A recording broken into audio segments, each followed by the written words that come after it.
আসসালামু আলাইকুম। আহ ছেলেটাকে যে দেখতেছেন, ও কিন্তু প্রায় 2 মাস ধরে কাজ করে। কয় মাস ধরে? 2 মাস। 2 মাস ধরে কাজ করে, তাই না? জি। 2 মাস ধরে কাজ করে সেলুনের মধ্যে।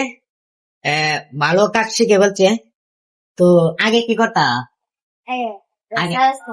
আগে চা বিক্রি করতা না? জি। আগে চা বিক্রি করতো, এখন কিন্তু সেটা ছেড়ে দিয়া এই সেলুনে আইছে। সেলুনে আইসা প্রায় 2 মাস ধরে কাজ করতেছে। তো ভালো কিন্তু কাজ করতে পারে, ঠিক আছে। ওইটার পিছনে যদি তুমি ভালো মনোযোগ দিয়ে কাজ করো, মানে শ্রম দো, তাহলে কিন্তু ভালো এগিয়ে যেতে পারবা। ভালো এগিয়ে যেতে পারবা, তুমি মন দিয়ে কাজ করবা। জি। আর যারা আইবো তাদেরকে ভালো ব্যবহার করবা, হ্যাঁ, আপ্যায়ন করবা, ঠিক আছে। তাহলে আরো আসবে, কাস্টমার আইবো, ঠিক আছে। তো কাজ করতে হলে 1-2 দিনে কিন্তু আপনি কাজ শিখতে পারবেন না। হ্যাঁ, এটার পিছনে প্রচুর শ্রম দিতে হবে, তাহলে আপনি সাকসেসফুল হবেন। ধন্যবাদ।